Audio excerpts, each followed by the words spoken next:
Welcome to the fourth episode of the Unclean series of In the Middle, hosted by Roy and Cedric. In this episode, they discuss the biblical process of making one clean again. If you'd like to read along, reference passages are in the show notes, and we hope you enjoy this episode of In the Middle.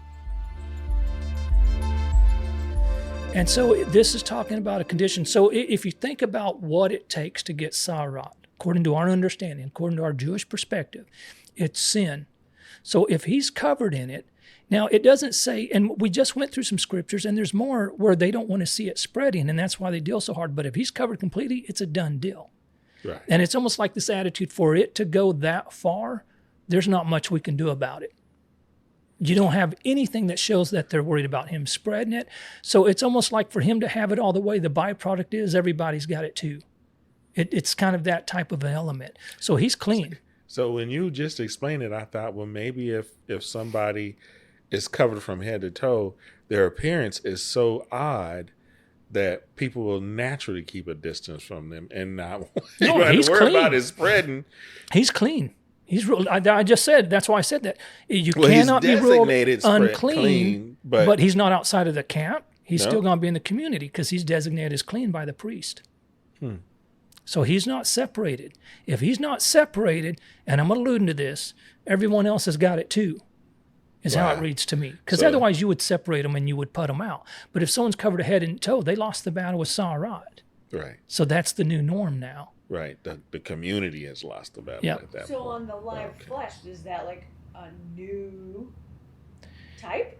No, it would be that you go back to, the funny thing is, I have enough Christianity in me where my takeaway from this is Revelations. I would rather you hot or cold, but because you're lukewarm, I spew you out. Right, You have this either no tzaraat or all tzaraat. right, If you have a little bit of each, you're unclean.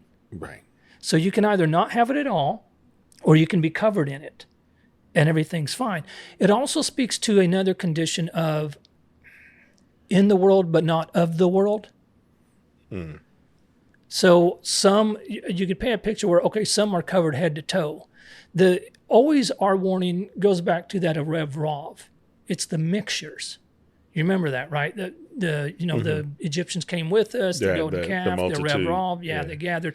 It's the mixture Mixed of multitude. substances is where you'll see a lot of Torah law. We're not allowed to mix things like that. So if you're all that way, you can be redeemed. If you're all the way in the world, and think about, the reason why I kind of stopped down on my reading is, I thought about before I came to know the Lord. I never had let me not say that. I did have a standard that I walked by. There's certain things that I wouldn't do, and most things I would do, but I didn't have the conviction. The things that I wouldn't do, I wasn't tempted to do them like when I became a believer, I just didn't do them. And we'll probably cut this out. I would not commit adultery with a married woman. That was a hard rule for me. I wouldn't deal with women that date more than one guy. I wanted no part of it. I wasn't that type of a guy. Now, everything else, unfortunately, went for me. Right. But that was, for me, I was completely covered in tzaraat. I was completely contaminated. Well, then I come to know the Lord, and now I'm a mixture because I've got good flesh, I've got bad flesh, and I have convictions, and I have to repent, and I have to do these things. And so when they're diagnosed, and tzaraat is very much where most of us live today. That is usually before, but we are warned about a condition. When I say that is usually before, to be fully covered speaks to before you even had the mind of Christ, we'll say, the mind of Mashiach. You didn't know. You were completely covered in tzaraat. You're clean. It doesn't matter. You didn't feel you were a good person. It didn't really matter. But then afterwards, the rules kind of started changing a little bit. But it also speaks to a coming world condition. So it speaks to the world we came out of. It's worse if you know what you know now and you have tzaraat. That's the contagion. That's the contagious part. Self-righteousness is just as contagious as any other type of iniquity. But that's the danger of it. So one of the things that, as I was studying the solution in, what the priest does in the ceremony for the cleansing and the healing of leprosy, right? Yeah. Once they've identified that, okay, things are starting to go away, it's clearing up. All right, this person, I can go out to him, inspect him, call him clean, and then begin the process in the ceremony. And part of this, other than the 2 doves, there's the cedar, the hyssop, the scarlet, right? The scarlet wool. And interestingly enough, the cedar, when I was studying it, represents, because the cedar is the highest tree. Yeah. It's supposed to represent the haughtiness. Yes. Right. Yep. And the mentality that led to that evil speech and the behaviors. The hyssop represents a lowness, because it's the lowest of shrubs. Yeah. Right. And much like a worm or whatever, there's the red wool and yarn thing or whatever. Yeah. So to say self-deprecating is also evil speech. Right. Yeah. So it's like all of the representations in this, one of the birds is going to be sacrificed. One of the birds is going to be allowed to live. The one that is allowed to live isn't supposed to see the one that is killed, but gets dipped in the blood of that one and then released. I'm like, wait a minute, like, why am I getting bloody out of this? I can imagine. Was this for the buildings or the clothing? I think this is for the person, actually. So in chapter 14, gotcha. Right, and the Lord spake unto Moses, saying, this shall be the law of the leper in the day of his cleansing. He shall be brought unto the priest. And the priest shall go forth out of the camp, and the priest shall look, and behold, if the plague of leprosy be healed in the leper, then shall the priest command to take for him that is to be cleansed 2 birds alive and clean. Yeah, that's right. Right. And cedar wood and scarlet and hyssop. Right. And so I'm like, that's when I read that, I was like, well, why is it cedar wood specifically? Why scarlet? Why hyssop? So that made me do the homework. Because we're in the next Torah portion here, right? Yeah, okay, that makes sense. So, and I'm like, why we got to use these things, Lord? Because you don't waste anything. So what are you teaching? And that first thing, that cedar wood, I was like, that hottiness a little bit. Well, because also cedars. I've been guilty. The cedars of Lebanon. It's always such a. It seems like a nicety, in Torah when we're talking about the strength of cedars or the legs of cedars and some of the more risque writings in Scripture. Right. It's never really. This is the only place that I'm aware of. I could be wrong, but this is the only one I can think of where it actually paints cedar in kind of a. In other places it's a compliment in here. Right. So I guess if you see yourself as that, is where we get into trouble. Right. That's that when you get arrogant, then you got a problem. Yeah. You start lifting yourself up. Pride come before the fall. And when you fall, you're down there with the scarlet and the hyssop, worms in the lower shrubs on the face of the planet. So then, and part of that, of course, because when I then looked at leprosy, and I was studying one of the rabbinical writings on this, they were saying that a leper, so if you touched a dead person, you were only basically like you had to be removed from 2 camps, right? Whereas if you touched a leper, or you had contracted leprosy, you had to remove from 3 camps. 3 camps. Yeah. So it's like you're basically like a walking dead person if you have leprosy, which is like, whoa. That's literally the term that's used in any study regarding this part of Scripture is walking dead. It's the walking dead. Right. Their body's dying. Internally, they're fine. Right. But the flesh on the outside is rotting away. The only thing that has any internal ramifications because leprosy does something to your throat, apparently. It makes it very it makes speech uncomfortable. Mm-hmm. So people with leprosy. But this isn't true. This isn't true leprosy. Okay. That's why I always point out that tzaraat. This tzaraat does not exist. That anyone's aware of does not exist. It's kind of like the tachash skin on the. Okay. Yeah, it's like that. So it's something that existed a long time ago during this time, but does not exist now. Right. And that's why a lot of the rabbis some of them try very hard not to use the word leprosy, but because of the published Bible, it's become so ingrained. So now they just try real hard to tell you it's not leprosy, even though Metzora is translated as leper, but still. So it is different. And one of the reasons to kind of paint that a little bit more about its difference from leprosy, we do use the word leprosy because there is Talmudic writing about the holy leper and talking about Mashiach when he comes. Right. That it would be a leper, it would be someone with the condition of tzaraat, a leper that will cure the world of leprosy. So, but still in the mix of that. So it's not like what we see today. Right. So it's really this whole thing that he does in the process of creating a cleansing resource for the person suffering is quite remarkable. Yeah.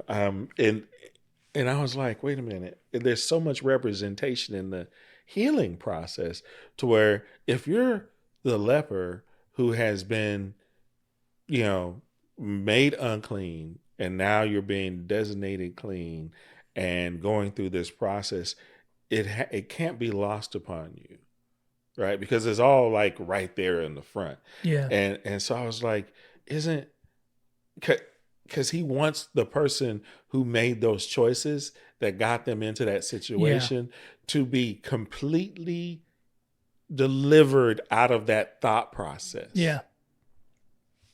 And he doesn't want any ambiguity there. Right. Your mouth got you here because of the condition of your heart.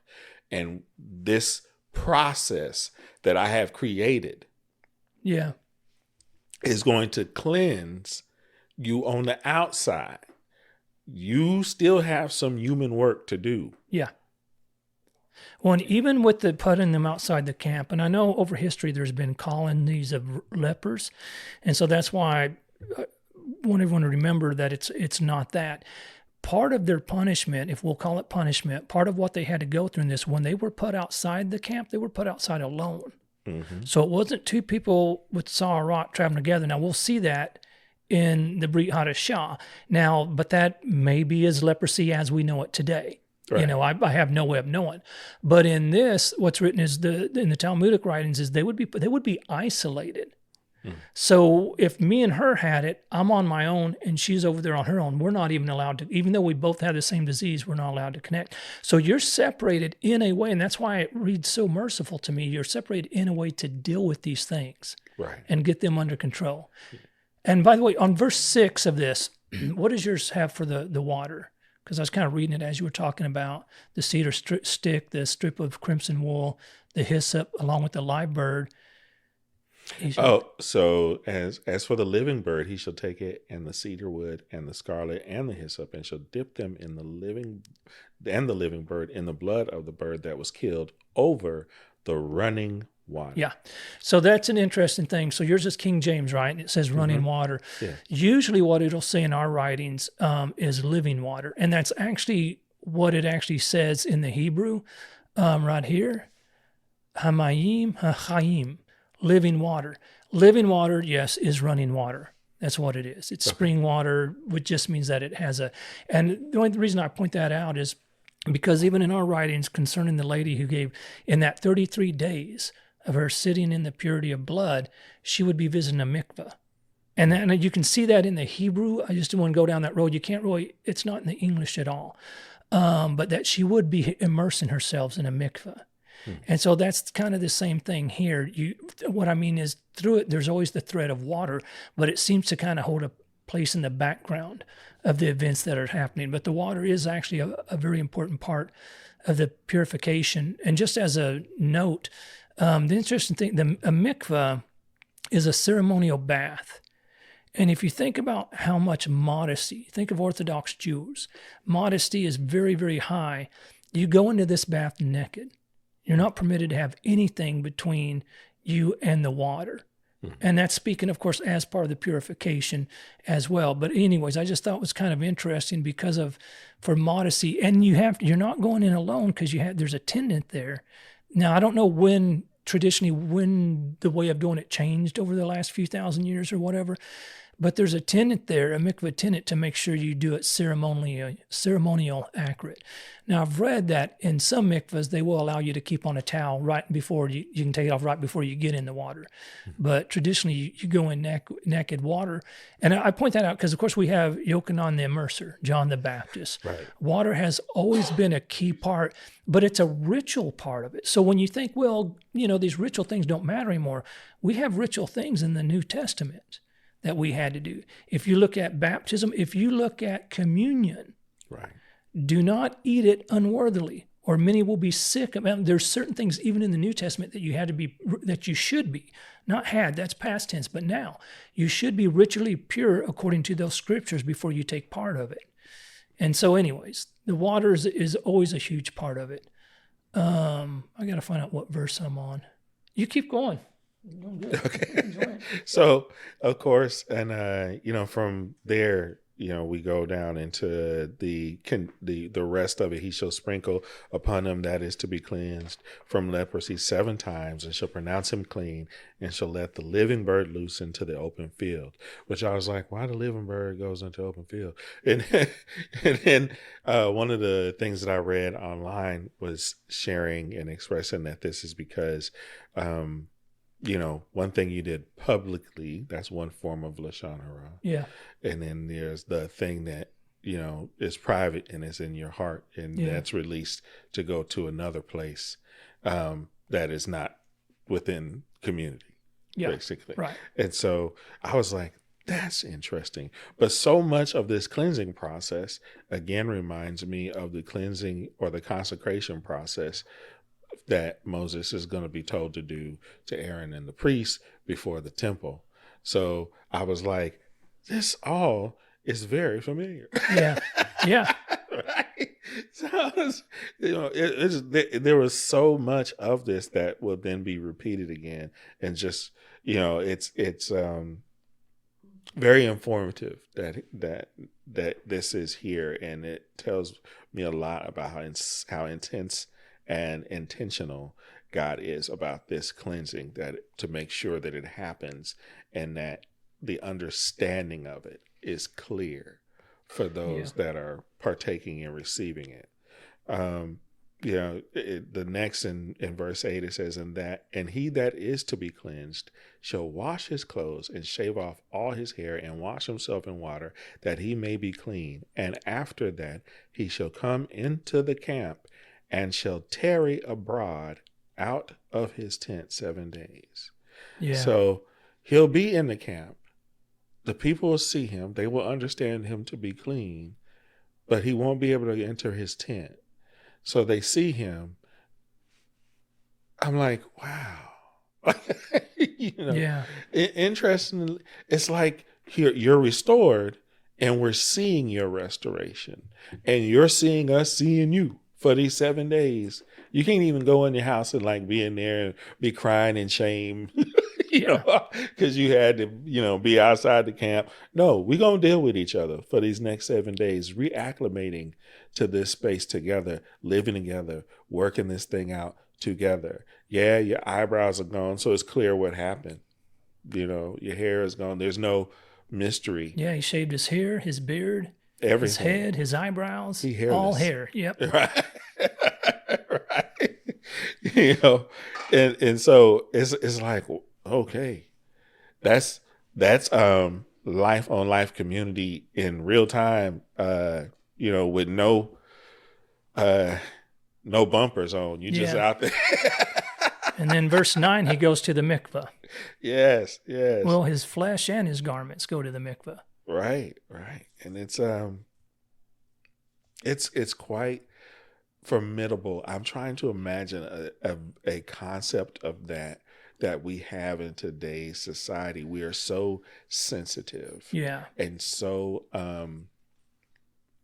predisposed to avoiding accountability and offended if accountability is suggested, let alone upheld.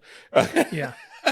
So I'm like, this level of accountability in the context of community is we're not going to have it, but you've seen enough to, I think, to be able to imagine it.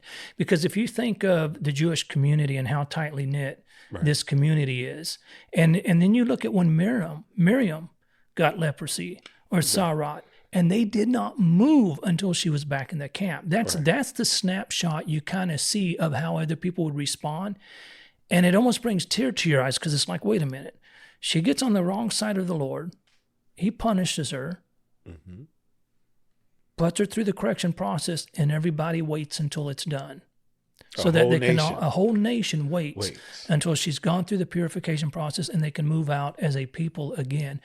That's a mentality in this day and time. There's no way. Maybe from the context of a family, if you've got one family member going through something, you stop down.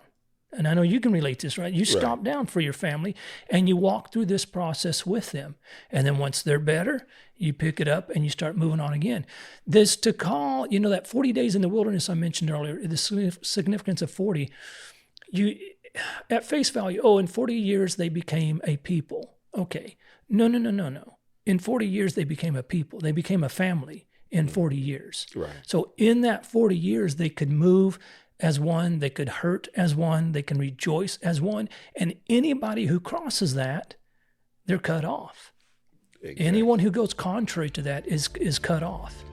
We hope you enjoyed this episode of In the Middle. Like and subscribe wherever you listen to your podcast to support the show.